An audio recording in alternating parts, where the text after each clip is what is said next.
Boa noite, meu amado. Mas essa live que está se iniciando às 21 horas. Enquanto os irmãos entram, vamos orar, preparar a atmosfera, porque Deus vai falar essa noite. What my eyes will see when your face is before me. Sim, Jesus. I can only imagine. I can only imagine. Sim, Espírito Santo. Surrounded by your glory, what will my heart feel? Will I dance for you, Jesus? Vamos preparar o nosso coração, esperar os irmãos entrarem, preparar o ambiente.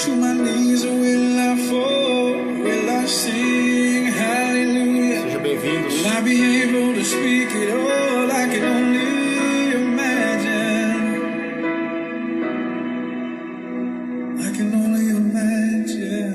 Oh, Jesus. I can only imagine.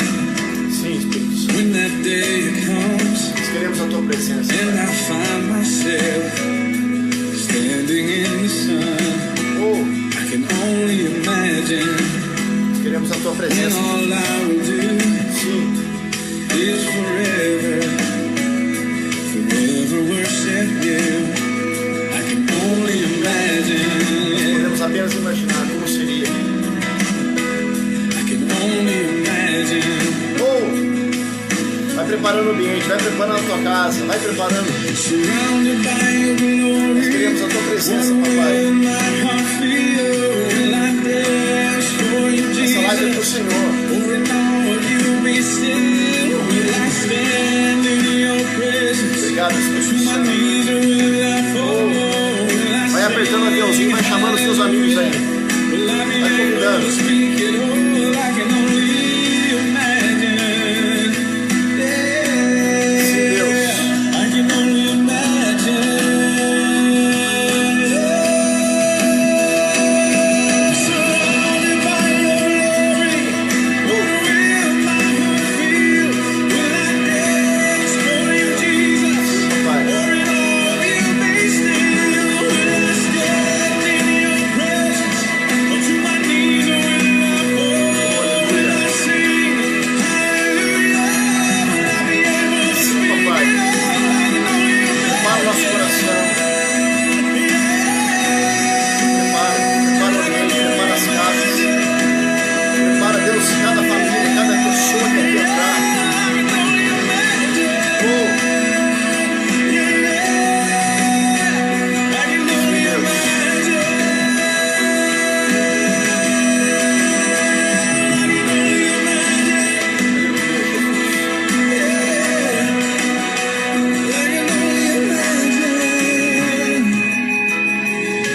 nós podemos apenas imaginar, Senhor. I can only imagine Sim, Espírito Santo. when all I will do is forever worship you. Para sempre nós vamos te adorar, Jesus. Para sempre nós vamos te adorar. I can only imagine. Para sempre nós vamos te adorar, Papai. Aleluia. Glória a Deus. Senhor, nós clamamos a Ti nesse momento. Nós pedimos que a Tua presença venha inundar o nosso coração. Venha preparar a nossa mente, o nosso espírito e a nossa alma. Que o Senhor leve cativo agora, Deus, nossos pensamentos para o alto. E ainda que tenha, Deus, uma pessoa, o Senhor vai tratar. Porque o Senhor não está interessado numa multidão, o Senhor está interessado no adorador. O Senhor está procurando um coração adorador. Take me there, what you need is just an offering. importa é que eu diminua e o Senhor cresça. Sim, Deus.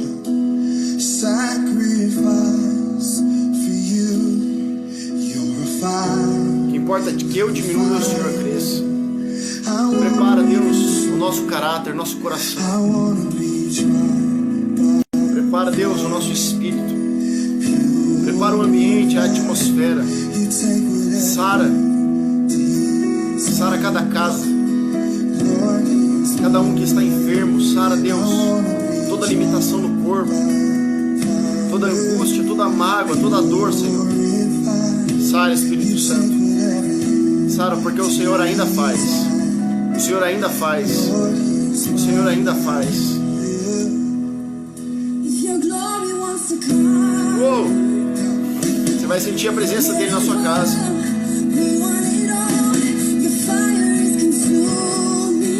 Deus, que teu amor invada cada família. Que não falte mantimento. Que não falte alegria. Que não falte a presença, Deus.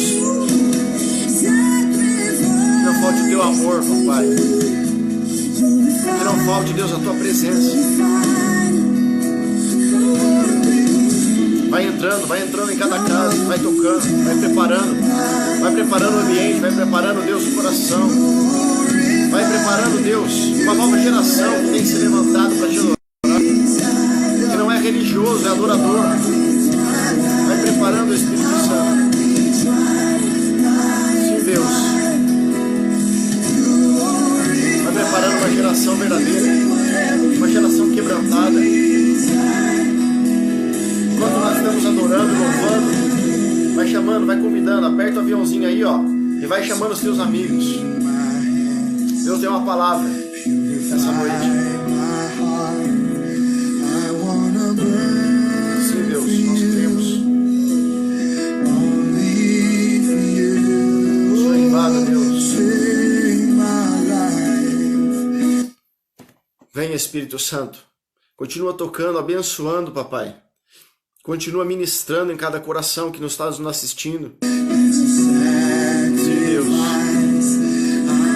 Quero agradecer aqui imensamente terça-feira, live no Facebook. Nós tivemos muitas pessoas. Foi tremendo. Oh, Deus. Não permita que nós saiamos da mesma maneira que nós entramos hoje. Traz uma palavra no nosso coração. Traz uma palavra no nosso espírito, na nossa alma. Traz, Deus, uma palavra, Espírito Santo, aleluia.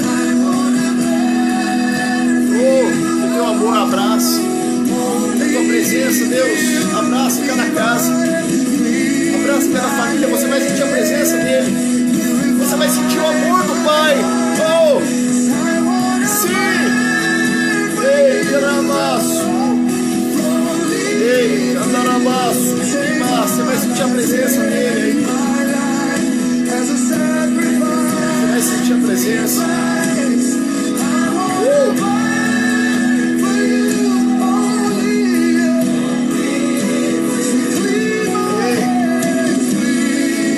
Deixa ser tocado, deixa ser inundado por ele.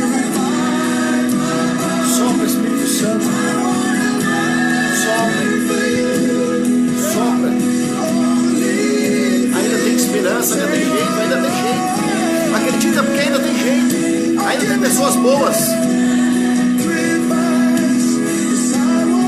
Você vai fazer parte dessa história. Você vai ver Deus transformando. Você vai ver Deus fazendo. Sim, Deus.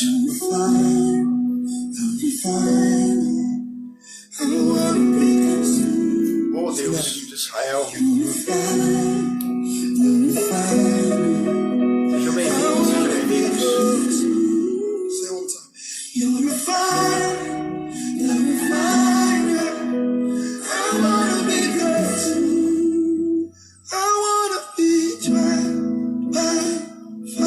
Nós não queremos soprar para muitos corações, nós queremos soprar para os corações certos, quebrantados e verdadeiros. Você não precisa alcançar muitas pessoas, você só precisa alcançar aqueles que verdadeiramente estão sedentos. Purify me. Aqueles que são terra férteis, porque a tua palavra é uma semente. Whatever you desire. Uou! Oh Lord. So clean my hands. Purify. I wanna É hora que você precisa parar de falar para ouvir, para sentir. take Não fale nada agora. my Só deixa o seu coração ser conectado ao living dele. sacrifice. Contato com Deus é relacionamento. É relacionamento. Ah, mas precisa de um fundo, precisa de tudo. Não é de um fundo. Precisa do coração, precisa do ambiente. É um relacionamento, é noiva com noivo, é um casamento. Prepara tudo porque você vai se relacionar com ele hoje. Um relacionamento de intimidade, aleluia.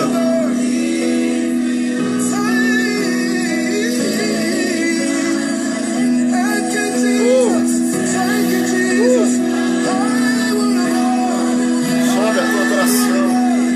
Sobe, Espírito Santo, recebe, papai. Recebe, recebe, recebe, recebe, recebe. Recebe, papai. Recebe Jesus, papai, papaizinho, papai. Recebe, papai. É pro Senhor. Não é pro homem, é pro Senhor.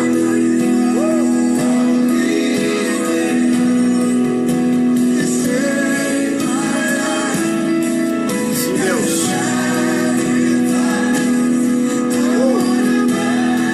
Nós cremos, Espírito Santo.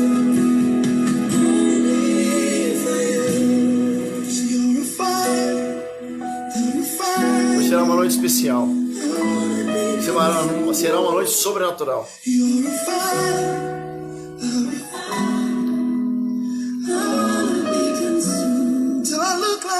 Deus trouxe uma palavra muito poderosa hoje. Eu tenho certeza que vai falar com cada um.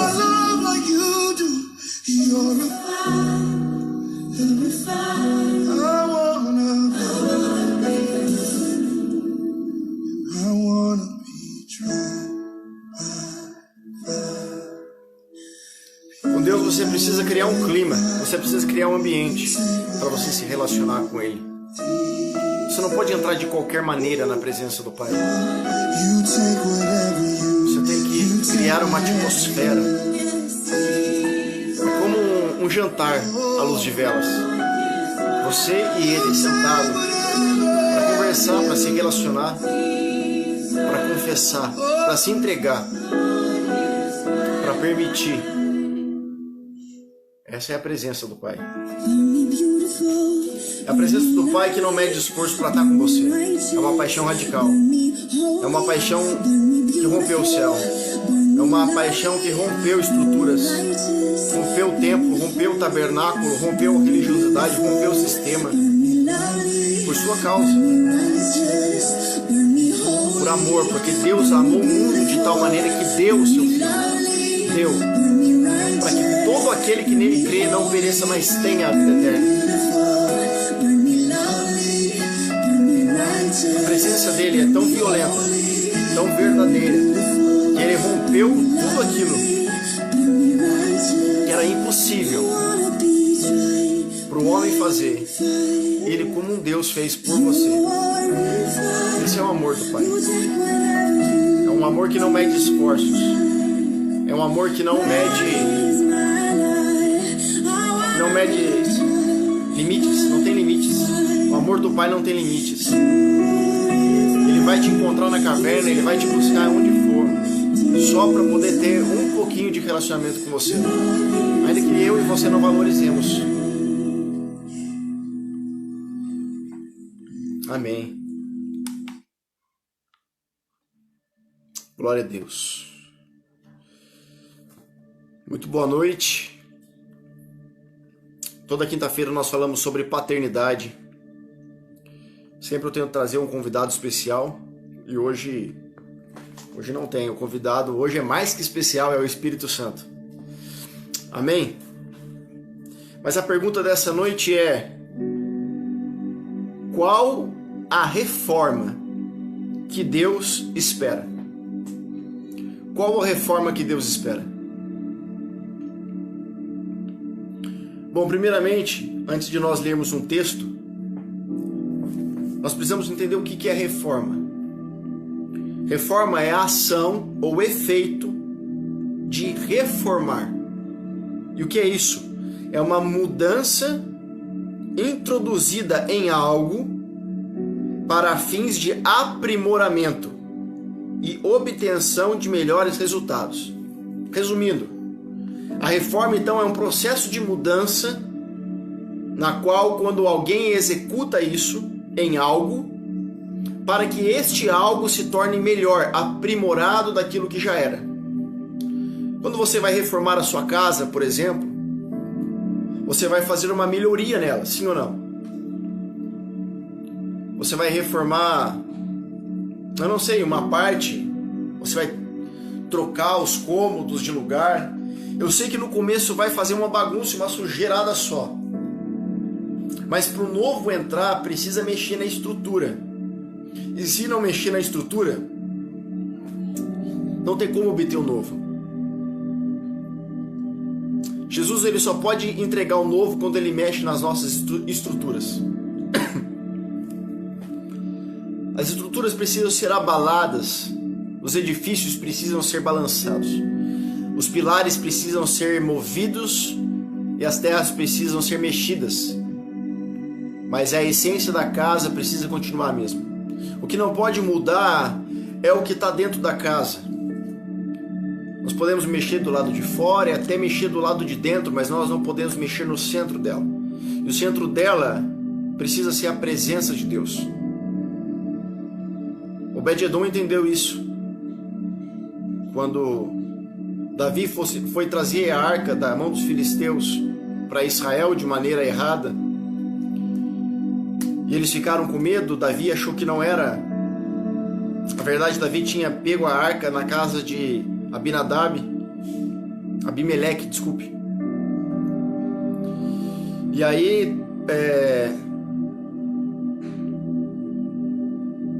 trouxe a arca e com medo deixou na casa de Obed-edom, um escravo, um qualquer, na beira do caminho. E quando deixou essa arca lá, a palavra nos diz que ele pega a arca e coloca no centro da casa dele. E em 3 meses que a arca ficou lá, a vida de Obed-edom mudou em todas as áreas. Não porque a arca entrou, mas porque ele colocou a arca no centro da casa. Quando Jesus entra na nossa vida, não nos muda. O que muda é quando nós centramos aquele que entrou nas nossas vidas. Entende o que eu estou dizendo? Senão nós vamos sempre partir do ponto e correr um risco de achar que aquilo que está entrando está mudando, quando na verdade só muda quando nós damos a atenção devida para aquilo que nós estamos absorvendo. Nós podemos receber presentes, abraços, carinho, mas se nós não colocarmos isso em seus determinados lugares, nós não vamos dar o devido valor para cada coisa que está sendo entregada a nós. Esse tempo onde nós estamos fechados, enclausurados, nós estamos tendo a oportunidade de valorizar as pequenas coisas. Dentre elas, o relacionamento com o Pai. Dentre elas, o relacionamento com Abba, com o papai, com o papaizinho. Hoje tive uma manhã muito poderosa na presença de Deus. Passei a manhã toda na presença de Deus. Literalmente, a manhã toda. Até a hora do almoço. Acordei bem cedo e fui até a hora do almoço, e à tarde fiquei mais um pouco. E Deus falou comigo tremendamente. Chorei, sorri. Com Deus é assim. Quando você conversa com Ele, você chora, você dá risada, você se constrange. Mas uma coisa é certa: Ele te coloca no prumo. Ele te faz entender o que você não estava entendendo e te revela o que você não estava sabendo. Ele faz você conhecer o que não estava sendo revelado, ele te revela o que você não conhecia. Ele traz a sabedoria do alto quando a terra não é mais o suficiente para você que busca um pouco mais da presença. Nós que buscamos um pouco mais o superficial já não é mais o suficiente para quem busca águas profundas. Então, qual é a reforma que Deus espera? Qual é a reforma que Deus espera?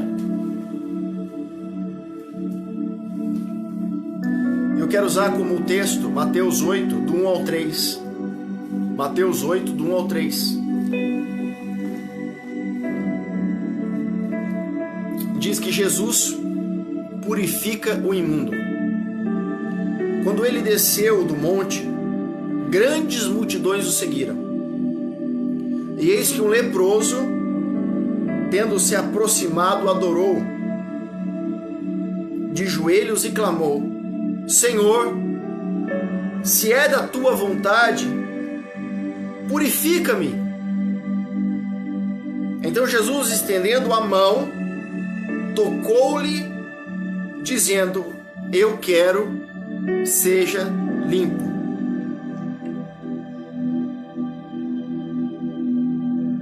Amém? E o que isso tem a ver com a reforma? Amados, nós precisamos entender que Jesus, quando ele desceu do céu, ele não veio realizar a sua vontade. Não. Ele mesmo diz em João 6,38: porque eu desci do céu não para fazer a minha própria vontade, mas a vontade daquele que me enviou. Então Jesus, ele não estava fazendo a vontade dele, ele estava fazendo a vontade de quem enviou ele. Quem enviou ele? O Pai. Então, se ele estava fazendo a vontade do Pai, naquele momento quando ele toca e o leproso é curado, subentende-se então que essa é a vontade do Pai. Porque quando o leproso pergunta para Jesus: se o Senhor quiser, pode me purificar, pode me curar, Jesus diz: eu quero. Ele não disse: eu vou orar ao Pai para saber se Ele quer. Por quê? Porque da onde Jesus veio não tem enfermidade, no céu não existe enfermidade, não existe guerra, não existe competição, não existe disputa, não existe rixas, clubinhos sociais, não. Só existe a vontade soberana do Pai. E Ele veio para fazer a vontade do Pai, executar a vontade do Pai. Então, ao longo dos anos, nós passamos por muitas reformas, em todos os âmbitos. Algumas deram certas, outras não. No entanto, qual é a reforma que Deus espera? Nós já tivemos diversas reformas na área espiritual, religiosa, tivemos reformas no Brasil, reformas no mundo todo, reformas em empresas, reformas na economia, tivemos inúmeras reformas que, se a gente fosse falar aqui, nós levaríamos uma live toda falando só de reformas pela qual nós já passamos. E se tratando de mundo espiritual, nós tivemos uma reforma protestante, e aí se dividiu em luterano, calvinista, arminiano, e aí vai, mano. E aí cada um se dividiu numa denominação, pentecostal, tradicional, neopentecostal, e aí vai. E aí cada um defende o seu ponto de vista, cada um defende a sua denominação, cada um defende aquilo que acredita. Mas quando Jesus está diante do leproso, não tem uma conversa a respeito de qual denominação era, qual outro era. Não existe uma disputa, não existe ali um confronto, não existe um debate teológico, não existe uma conversa culta. Só existe duas coisas: alguém e ninguém. Ninguém que eu digo desprezado por todo mundo. Ninguém que eu digo que ninguém dava mais valor, que era imundo aos olhos dos religiosos, aos olhos daqueles que se diziam de Deus, daqueles que oravam dentro da sinagoga, daqueles que conheciam a lei de Gênesis até Deuteronômio, que conhecia o Pentateuco, a Torá, o Talmud, o Taná.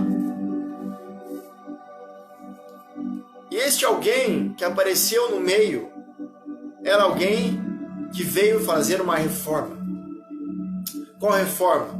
A reforma que os religiosos estavam esperando, que era tirar a luta que eles tinham com a opressão romana, era essa a reforma? Ou era uma reforma que iria mudar o caráter?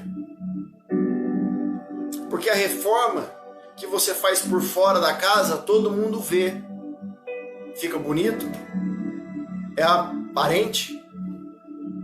Só que se não fizer a reforma dentro da casa, a casa cai. E quem está de fora não vê, só vai morrer quem está lá dentro. Então Jesus ele veio trazendo uma reforma interna, não externa. Por quê? Porque a reforma externa ela é consequência daquilo que é realizado dentro. Então qual é a reforma que Deus espera? Será que Deus está esperando uma reforma no STF? Será que Deus está esperando uma reforma do governo? Será que Deus está esperando uma reforma política? Será que Deus está esperando uma reforma na economia? Será que Deus está esperando uma reforma social, comunitária? Então eu vejo muitas pessoas dizendo: Deus, me livra do coronavírus, me livra desse mal, cura a gente desse mal, sara a gente desse mal. Amados, se o que Jesus fez na cruz não foi o suficiente, então ele não pode ser o meu e o seu Deus. Olha para mim, Jesus ele já fez tudo o que ele podia fazer. Em Isaías 53 diz que ele levou toda a enfermidade na cruz. Ele morreu por mim e por você. Eu acho que chegou na hora da gente fazer alguma coisa. A reforma que Deus espera é que pessoas que dizem conhecer a palavra vivam aquilo que falam. Porque o governo, a mídia, a política não conhece Jesus.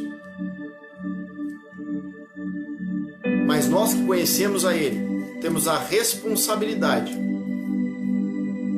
de trazer essa reforma para dentro do nosso coração e sermos reformadores avivalistas por onde nós formos enviados.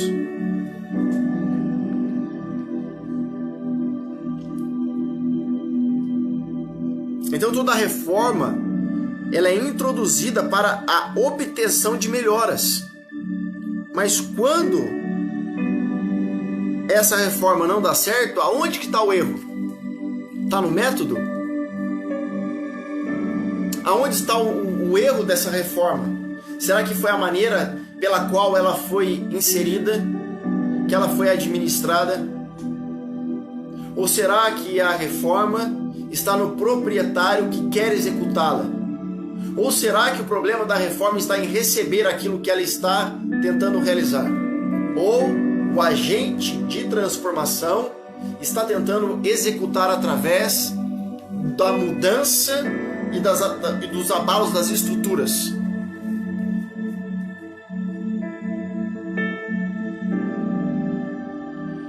Entenda algo, eu escrevi muitas coisas hoje, mas eu vou tentar enxugar isso aqui ao máximo. O amor de Deus, ele não exige mudança. Não exige. Nem para você ser aceito ou para caminhar com Ele. A palavra diz: vende a mim como estás.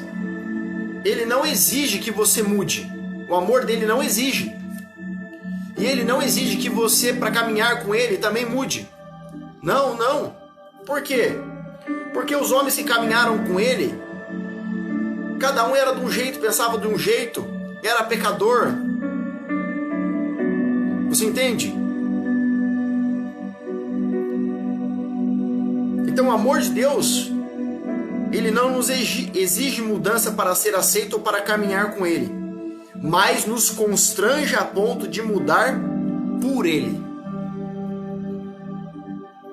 Eu vou repetir. O amor de Deus não exige mudança para você ser aceito ou para caminhar com ele, mas o amor dele é tão grande que nos constrange a continuar caminhando sem mudar com ele e para ele.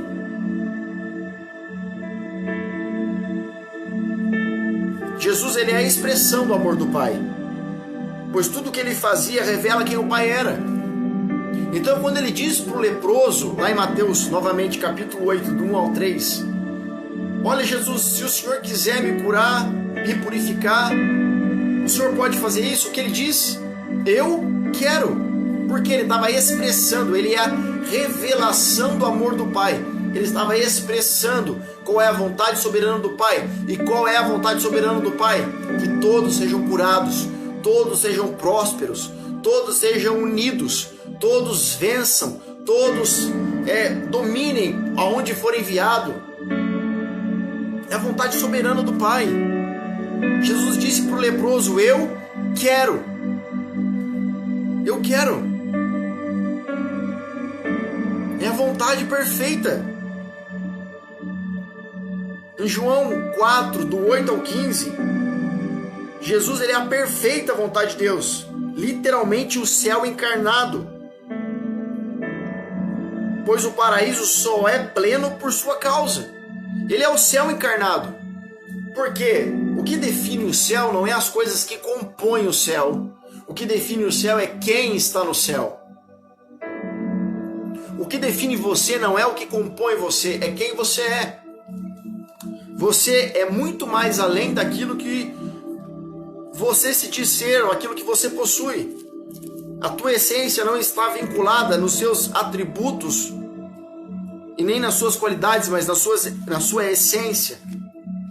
E a tua essência é divina, apesar das tuas falhas e das minhas também. Então Jesus veio trazer a reforma, uma reforma de mentalidade, uma reforma para dentro de nós, para dentro do tabernáculo, da tenda. Olha que João 4, do 8 ao 15 diz: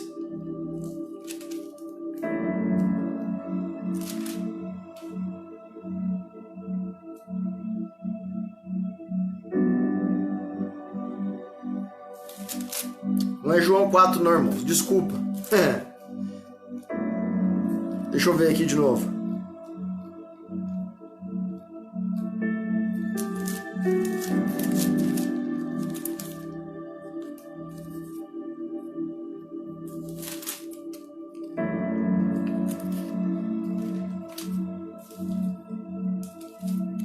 Não, é João 21.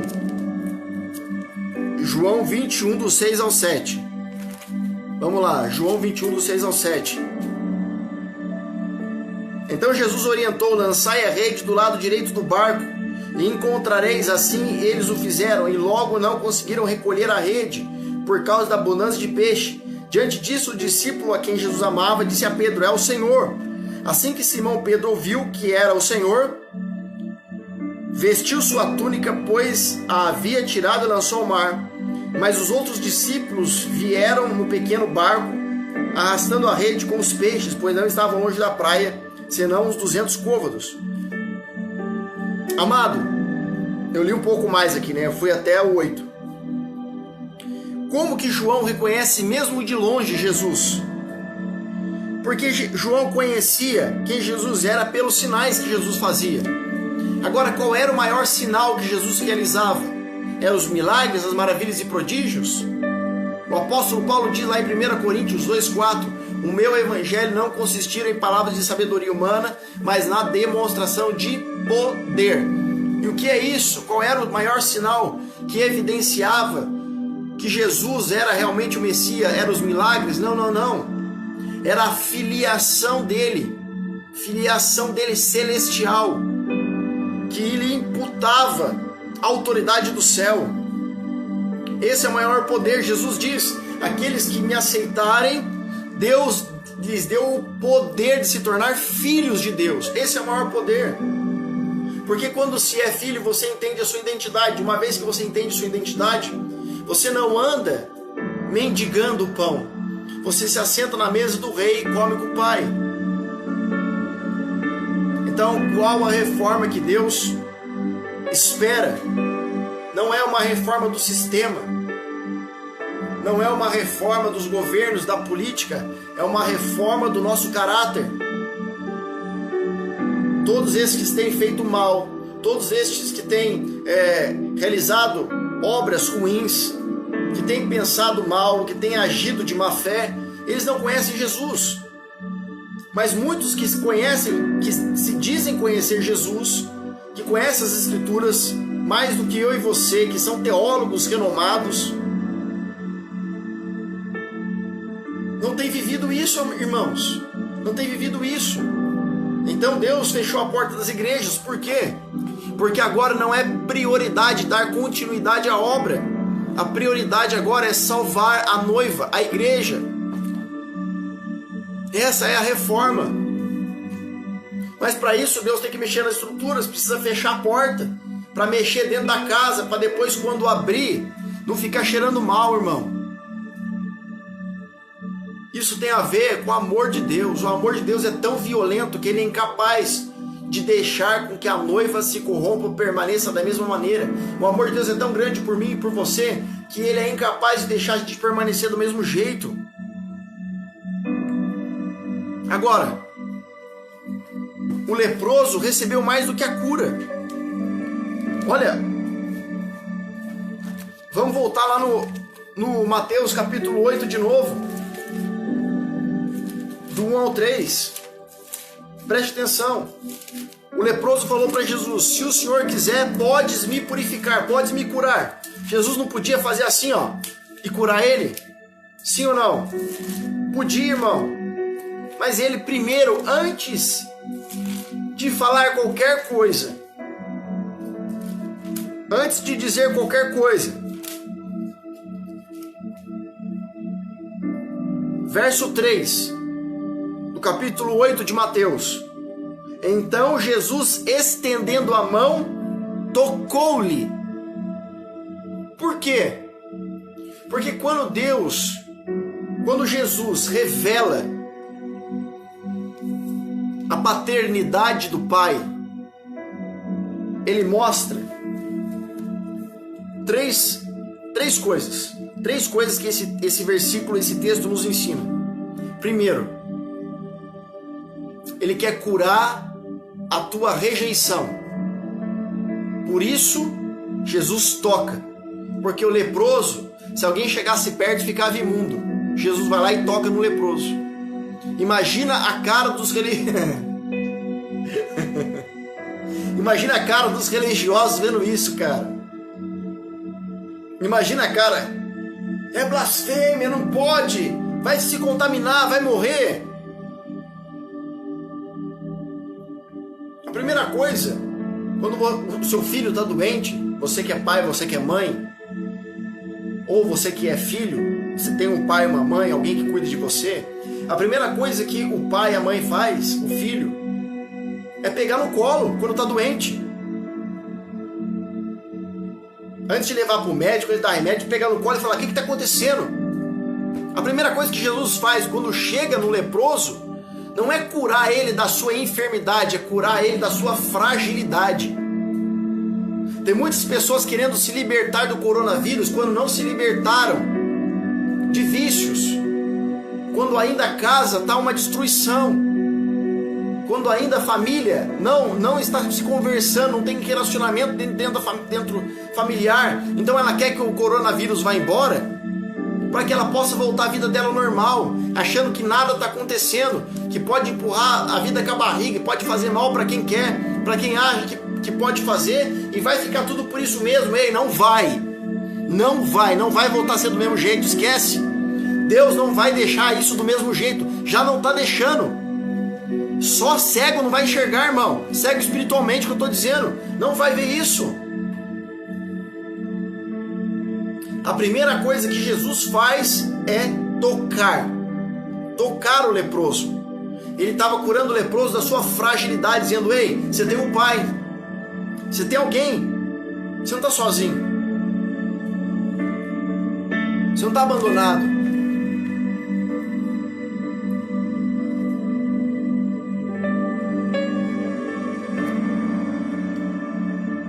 Então o leproso recebeu mais do que a cura. Ele recebeu qual era a vontade soberana do Pai. Essa é a reforma de que nós precisamos. Pois quando conhecemos a sua vontade, qualquer coisa que venha acontecer após isso é o resultado positivo que uma reforma causa e proporciona. Por isso Jesus disse: buscar primeiramente o reino. Então a primeira coisa, o Pai vai curar a tua rejeição, o abandono, a fragilidade. Segundo, Ele vai expressar qual é a vontade do céu. Eu quero. Eu quero. Saiba que Deus quer, Ele quer. Ah, mas será que Deus não está querendo me ensinar alguma coisa com essa enfermidade? Para você ensinar seu filho, você coloca um câncer nele? Quando você quer corrigir seu filho, se você tivesse o poder de fazer isso, você colocava um derrame nele para ensinar ele? Eu, como pai, não faria isso, irmão. Agora, a palavra diz que eu, sendo mal, sei dar boas coisas para o meu filho, quem dirá o Pai Celestial, que é perfeito.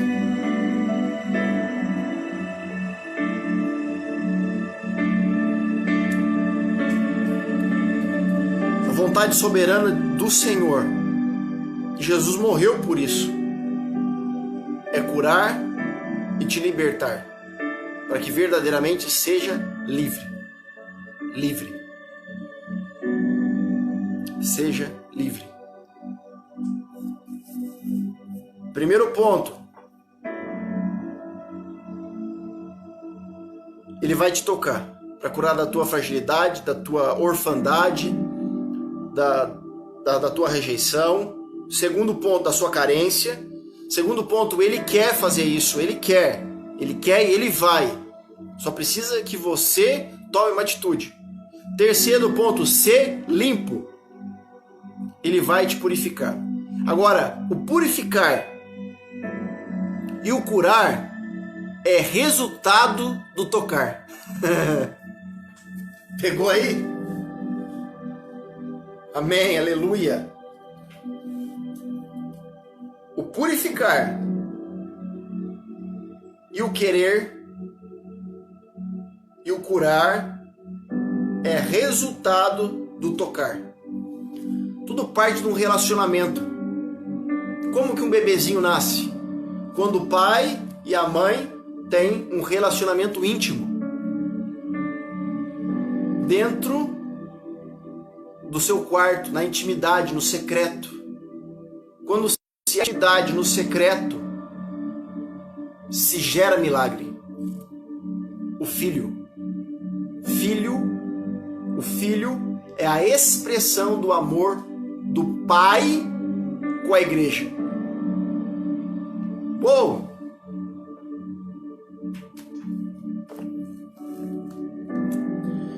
Amados, nós somos reformados à medida que Ele anda conosco.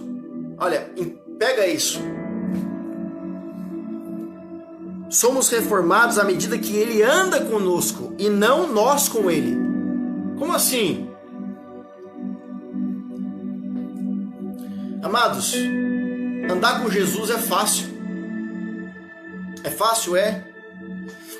Você fala assim, ó, eu aceito Jesus. Aí você levanta a mão, aí você batiza, você começa a andar com Jesus. A multidão fez isso. Mas a mesma multidão que estava lá recebendo o milagre, a mesma multidão estava no Calvário dizendo crucificam. A mesma multidão que estava enchendo as igrejas, que tem enchido as igrejas, é a mesma multidão que está com a casa destruída.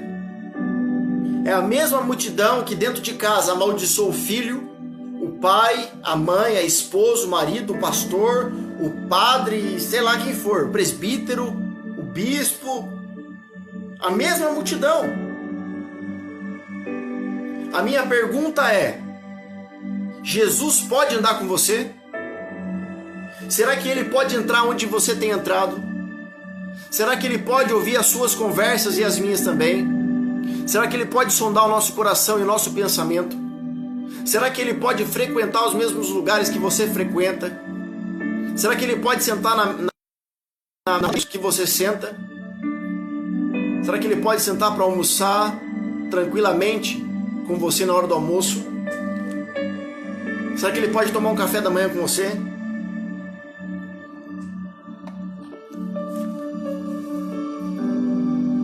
por que você está falando isso? Porque aí vai exigir reforma. Jesus não anda com quem não é reformado. Você andar com Jesus, você pode andar de qualquer jeito, mas ele andar com você, ele só anda com quem passou pela reforma. Olha que interessante isso. Lucas 24, do 13 ao 35. Vamos ler. Amados, se essa live acabar, nós encerramos, vai cortar o vídeo. Nós voltamos em seguida.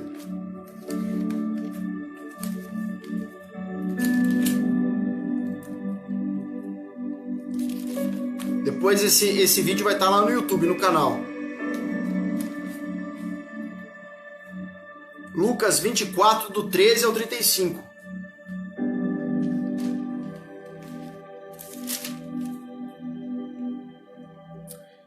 E naquele mesmo dia, 2 deles estavam caminhando em direção ao povoado chamado Emaús, que ficava a cerca de 11 quilômetros de Jerusalém, e iam dialogando sobre todos os fatos recentemente ocorridos. Enquanto trocavam ideias e discutiam, o próprio Jesus se aproximou de ambos e começou a caminhar com eles. Entretanto, os olhos deles foram impedidos de reconhecê-lo. Então ele lhes questionou: o que vos preocupa e sobre o que ides discutindo durante vossa jornada? E eles pararam entristecidos. No entanto, um deles, chamado Cleopas, replicou: és o único, porventura, que tendo estado em Jerusalém, ignora o acontecimento destes últimos dias? Ao que ele lhe indagou: quais? E eles começaram a explicar: ora, o que ocorreu a Jesus, o Nazareno, que era varão profeta, poderoso em obras e palavras diante de Deus e todo o povo, e como o chefe dos sacerdotes e as nossas autoridades o entregaram para ser condenado à pena de morte e o crucificaram. E nós acreditávamos que fosse ele quem havia de trazer a total redenção a Israel. Mas hoje já é o 3º dia desde que tudo isso aconteceu. É verdade também que algumas mulheres seguidoras conosco nos assustaram porque foram de madrugada ao sepulcro, mas não encontraram o corpo de Jesus. Contudo, voltaram e nos relataram que tiveram uma visão de anjos que lhe asseguraram que ele vive. De fato, alguns outros seguidores entre nós foram ao sepulcro e encontraram tudo exatamente como as mulheres haviam informado, porém não viram ele. Então lhes ademoestou Jesus: ó tolos de entendimento e lentos de coração, para crerem em tudo que os profetas já declararam a vós. Ora, não era imprescindível que o Cristo padecesse para que entrasse sua glória? Então, iniciando por Moisés, discorrendo sobre todos os profetas, explanou-lhes o que a respeito de constava em todas as escrituras. Ao se aproximarem do povoado para o qual se dirigiam, Jesus fez como que ia continuar a caminhada, seguindo mais à frente. Porém, muitos insistiram, rogando: fica conosco, pois é tarde, e o dia já está chegando ao fim. Então ele entrou para ficar com eles. E aconteceu que, quando estavam reclinados ao redor da mesa, tomando ele o pão e deu graças, partiu e deu a eles. Neste momento instante, lhe abriram os olhos e reconheceram que era Jesus. Contudo, desapareceu diante dos olhos deles, e questionaram entre si: porventura, não nos queimava o coração quando ele, durante a nossa jornada, nos falava, quando nos explicava as Escrituras? E na mesma hora, levantando-se, retornaram para Jerusalém, onde encontraram reunidos 11 outros seguidores com eles, os quais anunciavam: é verdade, o Senhor ressuscitou e apareceu a Simão. Então os dois comunicaram que havia corrido no caminho com Jesus, que fora reconhecido por eles enquanto partia o pão. Cara, olha que louco isso. Jesus, quando ele antes de ressuscitar, antes de morrer, todo aquele acontecimento, ele falou assim: ó, fique em Jerusalém até que do alto sejam revestidos de poder. Agora, 2 discípulos saiu de Jerusalém e foi caminhando para o estado de Emaús. Por quê, irmãos? Os discípulos estavam perdidos, fora do caminho, desobedientes, frustrados, desconcertados, desencorajados. Mas aí Jesus aparece e caminha com eles. E o porquê Jesus caminha com eles? Se eles estavam fora do caminho. Porque eram discípulos. Preste atenção. Não como os discípulos de hoje, mas os discípulos que está descrito lá em Lucas 14, 26. Se alguém deseja seguir-me e ama ao seu pai, sua mãe, sua esposa, seus filhos, seus irmãos e irmãs, e até mesmo a sua própria vida mais do que a mim, não pode ser meu discípulo. Irmão, quando é discípulo de Jesus, discípulo, como diz o pessoal brinca na internet, raiz, quando você é discípulo raiz, ainda que você caia, que você desvie, que você peque, que você não aguente mais, que você quer jogar tudo pro alto, Jesus vai atrás de você. Por quê? Porque você se tornou discípulo. Por isso que eu falo, Jesus precisa andar com você. Agora, Jesus só anda com quem passou pela reforma. Só que a reforma não é o acabamento de algo. A reforma é o processo pela qual algo está sendo transformado. Mediante a isso, a essa transformação, o Senhor releva as tuas quedas. Porque a reforma é parte do processo que te amadurece, mas que não te inutiliza pelos erros que comete. Por isso Jesus foi atrás dos discípulos no caminho de Emaús. Olha aí. Você entendeu? Não é você andar com ele, é ele andar com você. A reforma começa quando eu convido ele para entrar na minha tenda. Mas eu tenho que dar a ele as honras de partir o pão. Você tem que convidar Jesus para entrar na sua casa, cara. Ei, moça, você tem que convidar Jesus para entrar na sua casa. E para fazer a reforma que ele precisa fazer em todas as áreas. Eu não sei do fulano de tal, do ciclano, mas ele precisa. Nossa, ela tinha que ouvir essa mensagem. Ele tinha que ouvir essa mensagem. Eu não sei quem precisa. Eu sei que eu e você precisamos, porque nós estamos aqui. E se ele nos escolheu e nós somos estruturas e pilares da nossa casa, porque nós estamos em busca, sedentos para ter mais de Deus, então você é o agente de transformação, o agente de reforma que Deus quer usar para avivar o lugar onde você está inserido.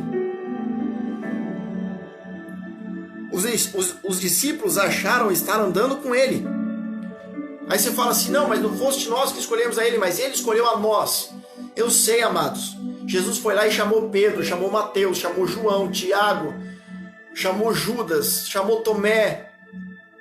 Mas eles achavam que estavam andando com Jesus. Só que a cada passo que Jesus dava, não era eles que estavam andando com Jesus, era Jesus que estava caminhando cada vez mais para dentro da realidade deles. Então, era Jesus que estava andando com eles. Você está entendendo? A cada passo ele caminhava um pouco mais para dentro deles, promovendo uma reforma. Por isso a palavra diz, muitos são chamados, poucos são escolhidos. Não são poucos escolhidos do tipo, Jesus faz acepção de pessoas, é esse. Poucos são os escolhidos que permite Jesus andar com ele. Agora imagina você poder bater no peito e falar, esse anda comigo. Moisés fez isso. Moisés falou, pra onde que eu vou agora? Deus falou para ele assim, ó, vamos fazer o seguinte, Moisés, é para lá. Ele falou, não Deus, para lá não dá. Sozinho eu não vou não. Agora imagina, você ter moral para trocar ideia com o pai. Não, sozinho eu não vou. Deus falou, não, tá bom. Eu vou então, Moisés, enviar um anjo que vai na sua frente, ele vai te guiar. Moisés, não, Deus, eu acho que você não tá legal não.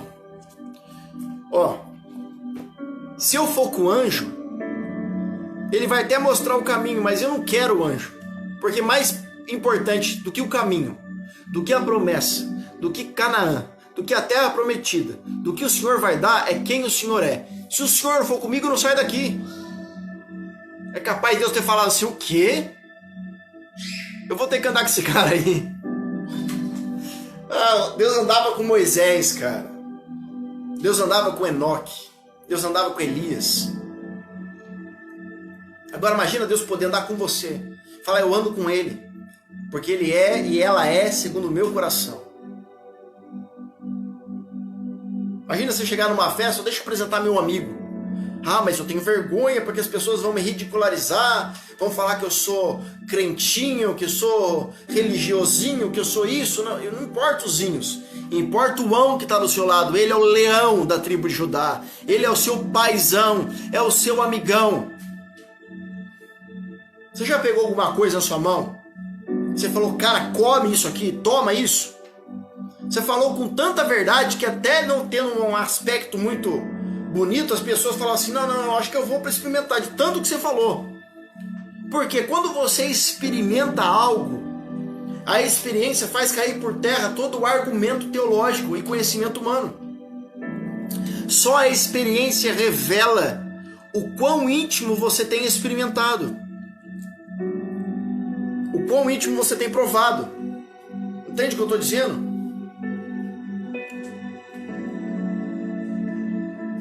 Então, à medida que você experimentar de Deus, à medida que você se relacionar com Deus, que você provar de Deus, você vai falar com tanta verdade que ainda que seja numa roda de escarnecedores, todos vão parar para ouvir você falar.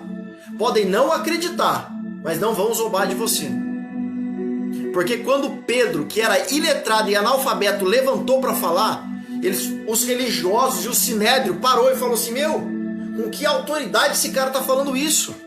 Como ele tem essa autoridade? Da onde está vindo? Cadê o diploma dele? Cadê o livro? Cadê? Não tem. Não tem um cadê. Você entendeu? O teu diploma é o que você carrega aqui, ó. Jesus disse, não se alegra porque você está realizando grandes coisas. Se alegra porque o teu nome está escrito no livro da vida.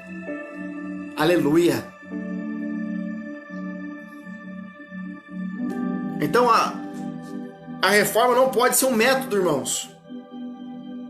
Tem que ser resultado de uma ação de mudança causada pelo agente de transformação que é Jesus.